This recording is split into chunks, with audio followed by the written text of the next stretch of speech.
Aleluia. Aproveitando que você está de pé, nós vamos meditar na palavra de Deus juntos por alguns instantes agora. Se você quiser pegar a sua Bíblia ou acompanhar nossos textos nas telas, nós vamos ler 3 textos bíblicos e nós vamos comentar cada um desses textos com o foco da nossa série, que é a salvação. Nós estamos falando de salvação, ok? Hoje, o nosso tema é a salvação em 3 textos. Tudo bem? Primeiro texto, João 3,16. Diz assim: porque Deus amou o mundo de tal maneira que deu seu Filho unigênito para que todo aquele que nele crê não pereça, mas tenha a vida eterna. Segundo texto, Efésios 2, versos 8 e 9. Pois pela graça sois salvos mediante a fé, e isto não vem de vós, é dom de Deus, não de obras, para que ninguém se glorie. Último texto, Romanos 10, verso 9. Se com tua boca confessares a Jesus como Senhor em teu coração, creres que Deus o ressuscitou dentre os mortos, serás salvo. Amém. Tome seu lugar, por favor. Aleluia.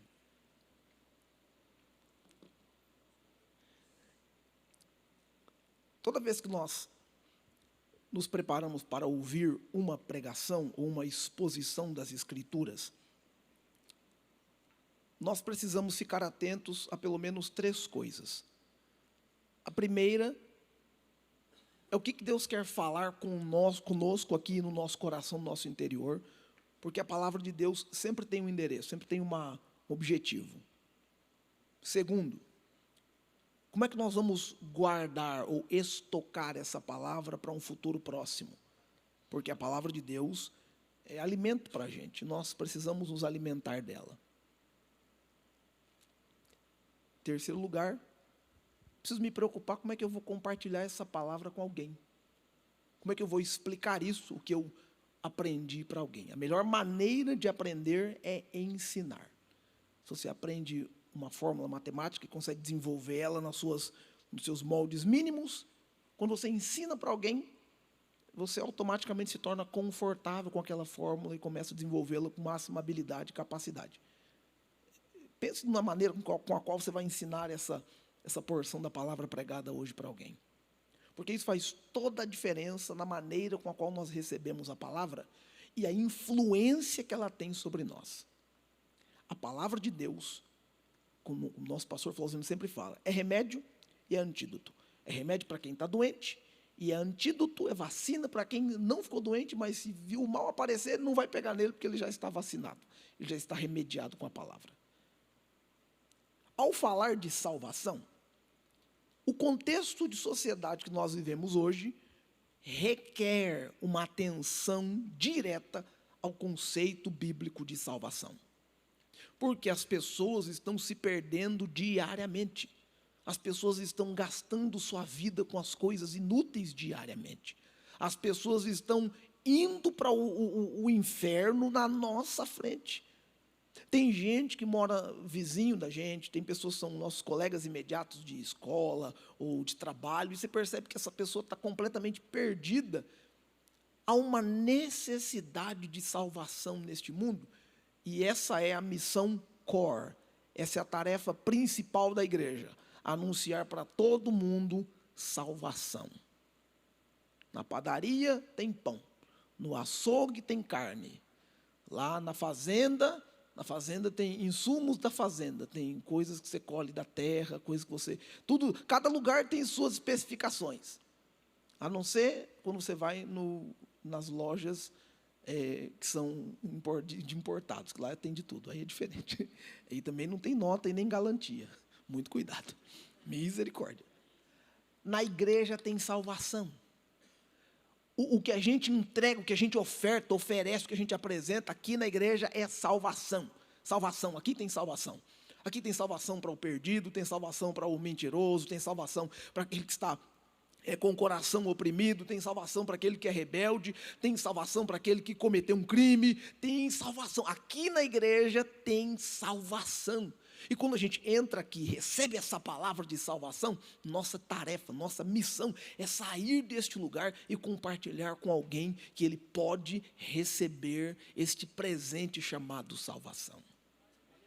Vamos lá, salvação em 3 textos. Comecemos com João 3,16. Em primeiro lugar, este versículo, ele nos revela o amor de Deus. O amor de Deus está revelado no texto de João 3,16. Porque nós, os seres humanos, naturalmente, nós não amamos a Deus. Nossa, pastor, mas eu amo tanto a Deus. A gente diz que ama, mas as nossas atitudes, nossas ações dizem o contrário. Nós não amamos a Deus. Pelo contrário, nós odiamos a Deus. Nós ofendemos a Deus constantemente. Nós, às vezes, gastamos a nossa vida com ofensas a Deus. E o nosso amor por Deus é limitado. É um amor que depende do que eu vou receber. Depende do que Deus pode fazer por mim. Tem gente que ama a Deus, faz uma campanha, uma novena, uma reza, recebe uma graça e torna para os seus maus caminhos de novo. Mas o amor de Deus por nós é muito diferente do nosso amor por Ele. Adão, sua esposa Eva, lá no começo do Gênesis, na criação, eles cometeram um ato de desobediência, eles se orgulharam daquilo que fizeram, se esconderam de Deus, eles preferiram não cogitar o perdão de Deus, mas dar a Ele explicações baratas. Adão, é culpa dessa mulher que o Senhor me deu aí, eu estava bem, estava aqui tranquilo, aí vem essa mulher. Agora, está vendo, olha o que aconteceu. Eva, não, culpa dessa serpente, eu não sei de onde saiu esse bicho falante, me convenceu, argumentou comigo, falou, e eu agora, estou cada um com uma desculpa. Ninguém ofereceu a Deus um coração sincero, dizendo, me perdoe, eu me arrependo, eu errei, eu falei. E nós fazemos isso constantemente, nós ofendemos a Deus. Mas o amor de Deus é tão grande, que João 3,16 diz, porque Deus amou o mundo. Essa palavra porque pode ser substituída então, ou logo assim, pode ser, então Deus amou o mundo. Esse texto está dizendo que o amor de Deus independe da nossa capacidade de se arrepender, ou de ser bonzinho, ou de fazer alguma coisa que as pessoas gostem. Deus nos ama independente do que aconteça, e esse amor dele é tão forte, é tão poderoso, que ao nos amar, esse amor de Deus é um atributo do seu caráter. Ele não pode nos amar fora de si mesmo, ou seja, Ele não pode nos amar de uma maneira vazia. Ele não te ama por um objetivo que seja inócuo, Ele não te ama de maneira sonsa. Deus não te ama assim por amar, Deus não te ama de um jeito desleixado.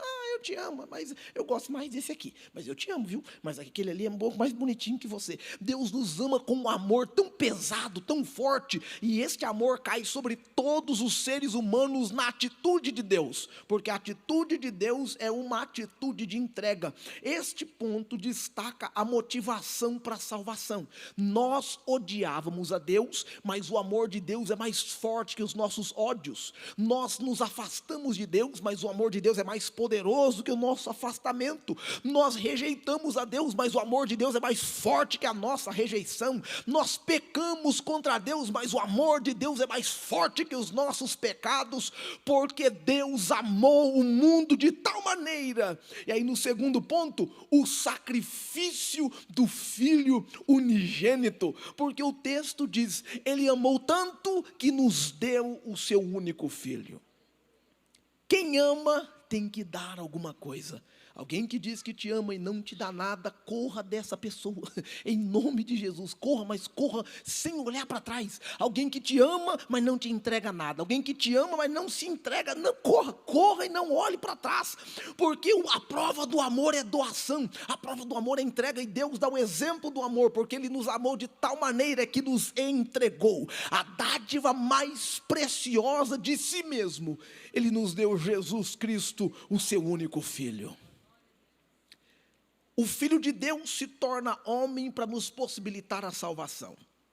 Porque se Ele vem aqui entre nós, na sua capacidade divina completa ou perfeita, a sua santidade, a aparência da sua santidade eliminaria tanto o pecado quanto o pecador, porque nada subsiste à presença imediata de Deus, nem o pecado, nem o pecador, queima tudo, some tudo, desaparece tudo, a presença dele é santa, na presença dele o pecado não fica, mas ele decidiu se revestir de forma humana, nascer em carne, no ventre da Virgem Maria, vindo aqui como o único Filho de Deus, ele se dispôs a estar entre nós, ele limitou a sua divindade. Como assim, pastor? Você imagina o que é Deus, a sabedoria plena do universo todo, caber em 14 terabytes de um cérebro? Como é que Deus se limitou? Como é que Deus, que é onipresente, está em todo lugar, ao mesmo tempo se limitou a uma carne que só pode estar em um lugar de cada vez, e de vez em quando dependia de um jumentinho para ir para um canto, e de um jumentinho para ir para outro canto? Deus limitou a si mesmo, ele disse: eu vou descer lá em carne humana, vou ficar com eles, perto deles, e Jesus veio aqui mostrar para a gente a glória do Pai, o amor do Pai. E quando Jesus chegou aqui, a salvação só é possível por causa do sacrifício dele, porque Deus não nos deu Jesus para que ele fosse nosso amigo, chegasse aqui, fizesse as pazes com a gente, curtisse a vida e morresse bem velhinho. Olha que cara legal, morreu aí com os seus 90 anos, olha, foi com Deus, que vida bonita que ele teve. Não, Jesus veio aqui para se entregar como um sacrifício que morreu, ele foi torturado, ele foi levado à cruz do Calvário para morrer. Deus não entregou Jesus para ter uma vida bacana aqui, Jesus veio para sofrer por nós, e ele sofreu na cruz do Calvário, ele se deixou sofrer, ele se entregou para sofrer, e quando ele sofreu, oh aleluia, quando ele pagou os nossos pecados pela cruz, o que aconteceu? Porque Deus amou o mundo que nos deu Jesus, o seu único Filho, para que todo aquele que nele crê, oh aleluia, e quando a gente crê em Jesus, o texto está falando da fé como meio de salvação. O terceiro ponto desse versículo é a fé como meio de salvação. Todo aquele que nele crê em Jesus, crê na palavra de Jesus, crê nos milagres de Jesus, crê na morte e ressurreição de Jesus, crê no que Jesus pregou, ensinou, crê no que ele deixou como legado, como exemplo, crê que ele fez coisas impressionantes que nem nos livros caberiam, crê em Jesus. Todo aquele que crê não perece, não perece, não vai morrer e ter uma vida perdida no futuro, não vai viver uma vida terrível aqui em vida. Todo aquele que nele crê não perece, mas tem a vida eterna. Oh, glória a Deus! Esse ponto ressalta que a resposta humana requerida para a salvação é fé. É crer em Jesus Cristo, no seu sacrifício como Redentor, e esta fé nos torna diferentes daqueles que se perdem. Glória a Deus por isso. Vamos para o segundo versículo? Efésios 2, versos 8 e 9. Pois pela graça sois salvos, mediante a fé, e isso não vem de vós, é dom de Deus, não de obras para que ninguém se glorie. Primeiro ponto, eu quero explicar para você que existe uma corrente doutrinária que prega ou sugere que nós somos salvos pela graça mediante a fé. Eles interpretam: isto não vem de vós, é tanto a graça, a salvação e a fé. Eles colocam a graça, a salvação e a fé do começo do versículo, e aí eles juntam, e isto, no caso, a graça, a salvação e a fé, não vem de vós. Gramaticalmente falando, essa interpretação, ela é limitada. Não vou dizer incorreta, vou dizer limitada. Por que razão? Deus nos dá a graça. Deus nos oferece a salvação. Mas a fé é nossa. A fé é a nossa contribuição. Então, a interpretação correta deste texto é: pela graça sois salvos, mediante a fé. E isto, a graça e a salvação, não vem de vós, é dom de Deus para que ninguém se glorie. Por que razão? Se nós observarmos a palavra graça nesse texto, é caristi, é carisma. Se nós observarmos a palavra salvação, ela está no masculino. Se nós observarmos a palavra fé, ela está no feminino genitivo. E se a gente observar o neutro nominativo, que é o isto, ele está combinando diretamente com a palavra salvação. Gramaticalmente falando, a interpretação desse texto é que Deus nos dá a graça e Deus nos dá a salvação, mas a fé é nossa.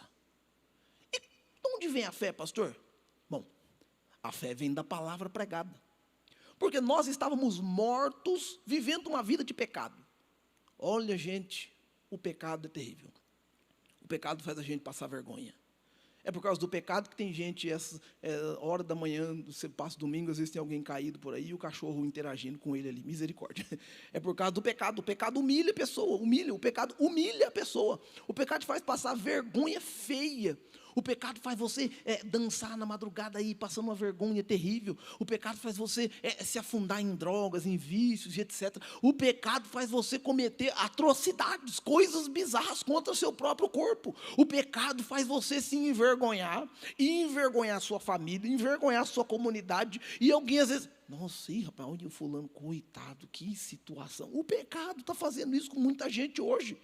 Mas, quando nós ouvimos a palavra de Deus, mesmo mortos, a palavra de Deus é poderosa para ressuscitar os que estão mortos, aleluia, e a palavra entra no coração do que está morto, a palavra entra no coração do que está perdido, a palavra entra no coração daquele que está em pecado. É por isso que você precisa pregar para alguém, você precisa dizer para alguém, Jesus te ama, você precisa dizer para alguém, Jesus pode te ajudar, porque a palavra que você diz, entra no coração dele e salva ele, entra no coração dele e ressuscita ela para crer. Ressuscitados pela palavra nós podemos crer. E quando a gente crê, oh aleluia, aí acontece o processo de salvação, porque pela graça nós somos salvos. E aí no primeiro ponto, a salvação é exclusivamente pela graça. A salvação é pela graça. A graça de Deus é um favor imerecido que Ele nos concede, e sem Ele a gente não consegue alcançar salvação. Nesse ponto, a gente pode destacar que a salvação, sendo esse ato de graça que Deus nos concede, não é um conceito de mérito humano, ou seja, eu não sou salvo pela minha habilidade. Não sou salvo pela minha casta social. Não sou salvo pelos investimentos financeiros corretos que eu consegui aplicar e deu certo. Eu não sou salvo pelas escolhas da minha vida que me levaram até esse momento. Não, eu sou salvo exclusivamente pela graça. É um favor imerecido. Não posso pagar. Não consigo oferecer um valor em troca. Não consigo recompensar a Deus. Senhor, o Senhor me salvou. Toma aqui que eu estou te dando pela minha. Não é possível. Eu não consigo. A graça é de graça, aleluia, a graça é de graça, ninguém pode cobrar você pela graça, a graça é de graça, Deus nos dá da sua benevolência. A gente merecia o inferno, mas Ele nos deu graça, aleluia. Nós merecíamos morrer pelas nossas iniquidades. Se eu quisesse pagar meu pecado, eu tinha que morrer, mas Jesus morreu no meu lugar, e por isso Deus me deu graça, favor imerecido. Favor que eu não mereço. Imaginem um favor imerecido. A comparação seria eu chegar para o pastor Flausilino e pedir, ô pastor, o senhor pode me emprestar aí 20 mil? Aí o pastor, Jeremias, puxa vida, mas para que você quer 20 mil, meu filho? Não, eu tenho que resolver um negócio aí, o senhor pode fazer o favor de... E o pastor me dá 20 mil. Aí eu vou pagar o senhor terça-feira. Terça-feira chega e eu ainda não tenho 20 mil para pagar ele. Mas eu chego para ele e digo, pastor, olha, ainda preciso de mais 5 para poder resolver uma outra situação. Ele diz, calma, vamos resolver primeiro a do 20. Resolveu? Está quase, então toma esses 5 aqui, resolve, e aí amanhã você me paga. E eu vou pedindo para ele me fazer o favor, e ele vai me favorecendo. Eu vou pedindo, ele vai favorecendo, eu vou pedindo, ele vai favorecendo. O que é isso, pastor? É graça, porque ninguém pode dar tanto tanto favor para alguém se ele não for abastado de graça. Deus tem graça infinita, e não importa quanto tempo nós precisemos da sua graça, tem graça abundante, tem graça abundante, tem graça sobrando para resolver as nossas situações. Eu não recomendo você ir lá pedir dinheiro para o pastor, não, que isso aí é mancada, pelo amor de Deus. Mas você pode pedir a Deus graça constantemente. Graça, graça, pode pedir o dia todo, a manhã toda. Em Deus tem graça abundante. No segundo ponto, a gente observa o papel da fé na salvação. Porque o texto diz que nós somos salvos pela graça por meio da fé. Qual que é o papel da fé? A fé não é o objeto da salvação, mas a fé é o meio pela qual nós somos salvos. Quem salva alguém que está se afogando? É a boia ou é a mão que puxa ele da água? A boia é o meio pelo qual ele é salvo. Mas quem salva o afogado é a mão que puxa ele da água. Quem salva o perdido? É a fé? Não, quem salva é a graça. Mas a fé é o objeto pelo qual ele é tirado da água, ele é tirado do mundo de pecado. E aí, observando esse ponto, a fé é o meio pelo qual nós recebemos a graça. Tem que crer, tem que acreditar. E Jesus coloca em nós essa habilidade para crer, porque Ele está, glória a Deus, Ele é o autor, Ele está habilitado para consumar a nossa fé. É Ele que ajuda a gente a crer. Uma vez que você começa a crer, e talvez a sua fé fique limitada, talvez você fique triste com alguma situação da vida, talvez algo te abale, Jesus te ajuda a crer, porque Ele é o autor da fé, Ele é o consumador da fé, Ele é aquele responsável por nos ajudar a crer, por nos manter crendo. E toda vez que você crê, aleluia, toda vez que você crê, tudo é possível àquele que crê. Você pode dizer amém essa manhã? A fé é fundamental. Ele é o meio pelo qual nós alcançamos salvação. Aí o texto termina com a exclusão das obras. O ponto 3 dessa explicação é a exclusão. Como assim exclusão? Ninguém é salvo por aquilo que faz. Como assim, pastor? Essa semana eu ajudei 2 velhinhas a atravessar a rua. Não vai te salvar. Essa semana eu tirei 4 gatos da árvore e eu salvei 2 periquitos que estavam brigando, separei os 2, pus um em cada lugar e ninguém brigou. Não, gente, nenhuma atitude, nenhuma atividade que nós produzimos. Eu dei tanto de oferta.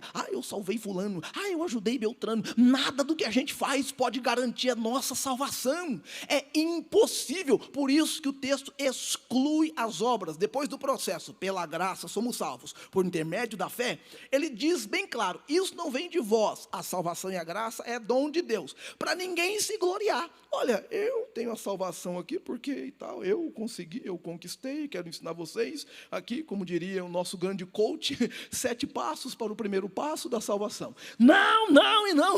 A salvação é sem obras. Por que sem obras, pastor? Porque eu não posso trabalhar para pagar por ela. Mas eu posso tentar. Pode tentar? Vamos ver se a gente dá conta. A gente dá conta de cumprir toda a lei de Moisés? É difícil. A gente dá conta de cumprir todas as profecias ditas a nosso respeito? Aí fica mais difícil. A gente dá conta de ser esbofeteado, machucado, apanhar, sem abrir a boca? Vai ficando mais estreita essa parte. A gente dá conta de receber açoites em nome de outra pessoa. A gente dá conta de levar o pecado de milhares de gerações que vieram. Nossa, será que a gente dá conta disso? A gente dá conta de subir o Calvário com uma estaca nas costas? A gente dá conta de ser pendurado por 6 horas, esvair todo o sangue e água do corpo? A gente dá conta de gritar, o Pai está consumado? Se a gente não dá conta disso, então nossas obras são limitadas para a salvação. Mas Jesus já fez a obra. Jesus fez a obra da salvação. Jesus salvou a mim, Jesus salvou você de uma vez só. Diga aleluia essa manhã. Jesus nos salvou, Jesus nos salvou. A exclusão das obras é que nenhum homem pode se gloriar por alcançar a salvação. Isso significa diminuir o valor da cruz de Cristo.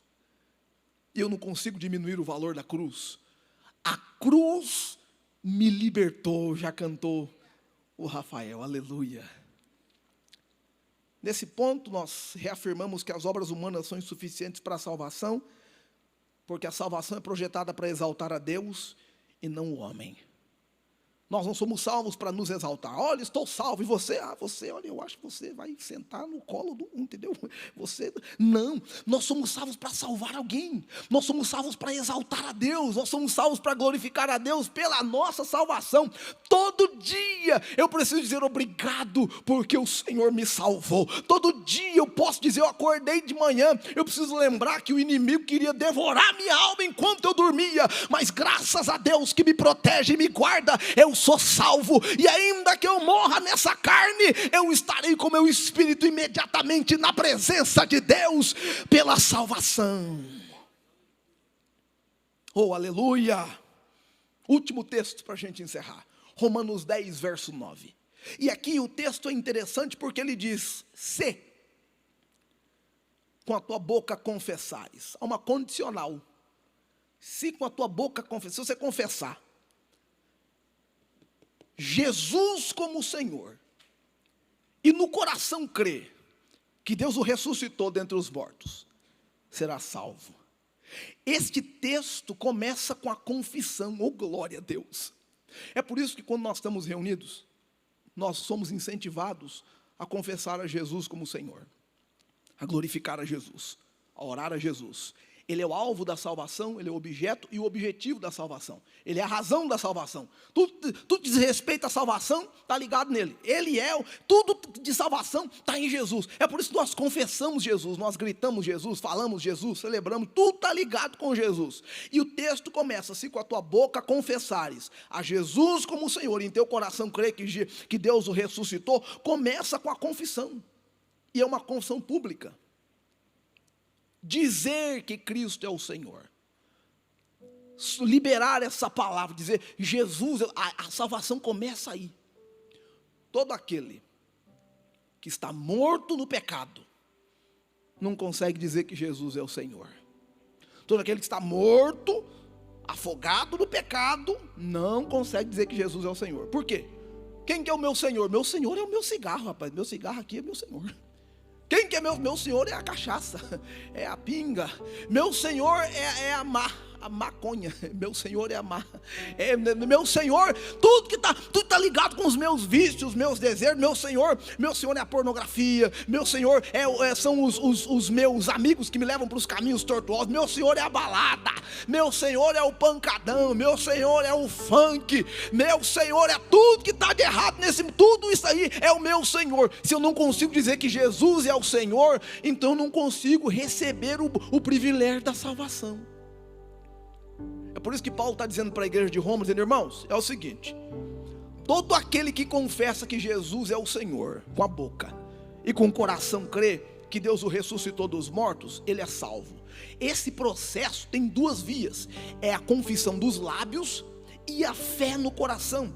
Isso acontece depois que alguém recebe a palavra de Deus, a palavra frutifica dentro dele, a palavra rompe as crenças limitantes, a palavra repreende os objetos do eu, os egoísmos, a palavra repreende aquela morte, aquele espírito de morte, aquela prisão que a pessoa se encontra nos vícios, no pecado, na imundícia do mundo. A palavra faz esse estrago, ela estoura essas cadeias, ela estraga as coisas do mal. O mal começa a perder as forças no coração dessa pessoa. A palavra arrebenta tudo isso. Aí ele pode confessar Jesus como o Senhor. Quando ele diz Jesus é o Senhor da minha vida, quando ele fecha os olhos e diz Jesus é o Senhor da minha vida, quando ele abre a boca e diz Jesus é o Senhor da minha vida, automaticamente seu coração está habilitado para crer que Deus ressuscitou a Jesus dentre os mortos. E quando isso acontece, o autor diz, se com a tua boca confessares que Jesus é o Senhor, com o coração crer que Deus ressuscitou ele dos mortos, salvação, salvação, salvação, salvação. Diga aleluia essa manhã, salvação. A confissão pública de Cristo é uma parte essencial da fé cristã. É uma afirmação da soberania de Jesus em um testemunho para o mundo. E aí, no ponto 2, a crença na ressurreição que acontece no coração. Eu preciso ter certeza disso, porque é baseado na ressurreição de Jesus que todas as coisas são possíveis. Essa parte aí de alguém que ressuscitou, isso aí é difícil, hein, pastor? eu não sei não, esse pedaço aí fica meio complicado. Como assim? Mas voltou mesmo? Mas não estava, morreu, aí voltou. Como assim? Morreu, enterrou, tal, guardou lá, aí apareceu de novo? Exatamente isso que aconteceu. Ele ressuscitou dentre os mortos no poder de Deus. Jesus ressuscitou dentre os mortos no poder de Deus. Como que ele ressuscitou, pastor? Deixa eu te dizer uma coisa. Até Jesus, a morte tinha poder sobre todo mundo, porque todos pecaram. Oh, aleluia! Todos pecaram, todos se afastaram de Deus, de tal maneira que eles não tinham nenhum argumento contra a morte os levava, e eles tinham que ficar presos lá, nas garras da morte, e eles tinham que ficar guardados por ela, e ela tinha autoridade sobre eles. Mas quando Jesus se entregou para morrer, e ele entra no reino da morte, a morte não encontra nenhuma causa para manter Jesus preso ali, porque Jesus é santo, Jesus é puro, Jesus é perfeito, Jesus é gracioso, Jesus cumpre a palavra, Jesus está cheio da graça de Deus, e ele carrega o pecado da humanidade, mas ao mesmo tempo ele carrega o perdão para todos os pecados. A morte não pode segurá-lo, a morte não pode detê-lo, a morte não pode segurar Jesus. Então Jesus sai da tumba, ele volta à vida no poder de Deus, ele dá um pezão na porta do sepulcro, remove a pedra e sai andando no jardim, encontra com seus discípulos e diz: eu estou vivo, eu vivo para sempre. Preguem o meu evangelho e digam para as pessoas: acreditem que eu ressuscitei. E quando você crê que Jesus ressuscitou, salvação, salvação, salvação, salvação. A ressurreição de Jesus não é apenas um fato histórico, é um fato espiritual que mexeu com a história. Tanto que a história se divide antes e depois de Cristo. Morreram pelo menos 35 mil homens nas revoluções na época de Jesus. Morreram crucificados das mais diversas formas o Império Romano sabia torturar. Eles morreram. Bom, me cita 2 aí que morreram. Nenhum deles fez tanta diferença igual Jesus. Ele tanto morreu quanto ressuscitou. Aleluia! No terceiro ponto, para concluir, a salvação é uma consequência dessa confissão e dessa crença. E todos nós fazemos isso, confessamos Jesus e cremos em Jesus no coração. A salvação não é apenas uma esperança futura, mas é uma realidade no presente. Nós vivemos essa salvação agora. Você está salvo agora porque crê em Jesus. E o nosso inimigo não tem poder contra a sua vida. O pecado não pode te segurar. Nada pode deter aqueles que creem em Jesus e confessam a Jesus. Quando você confessa a Jesus, o inimigo já fica, ele já não tem para onde correr. Quando você crê em Jesus no coração, suas atitudes começam a demonstrar que você crê em Jesus. É aí que o adversário perde as forças, é aí que o pecado não se sustenta na sua vida, é aí que as setas, as atitudes que o inimigo intenta contra você, não tem poder de te segurar. Em nome de Jesus, você pode crer na salvação aqui essa manhã. Deus tem salvação para a gente, salvação abundante, salvação plena. O inimigo não pode contra nós, nós estamos salvos. Aleluia, aleluia, aleluia, aleluia. A salvação é efetiva no momento da confissão. E quando eu confesso a Jesus, tudo é possível. Quero desafiar você a 3 coisas. Primeiro, nós vamos refletir sobre a nossa fé profundamente. Pense na fé que Deus te deu. Pense na fé que Ele permitiu surgir no seu coração para crer que Jesus é o Senhor. Faz um exame pessoal de fé. Faz um exame pessoal de fé no que diz respeito à sua atitude. Como é que você está agindo com a fé que Ele te deu? Em segundo lugar, confesse publicamente. Diga para alguém que está perto de você, que vive perto de você, que está do seu lado. Fala: olha, eu Olha, eu fui salvo por Jesus Cristo. Hã? Rapaz, você não sabe a bagunça que eu estava vivendo, a loucura que era a minha vida, mas Jesus me salvou. Mas salvou como? Eu ouvi uma palavra que fala que Jesus me salvou, assim, depois que eu confessei. Mas confessou o quê? Eu confessei Jesus, falei, Jesus é o meu Senhor, aí eu fui salvo.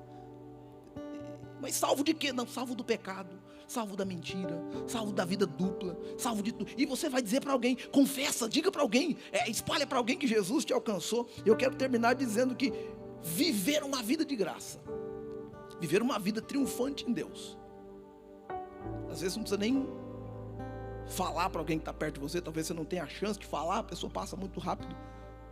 Mas viver uma vida plena em Deus, viver uma vida plena em Cristo, oh aleluia, é uma pregação para muita gente. Feche os seus olhos essa manhã.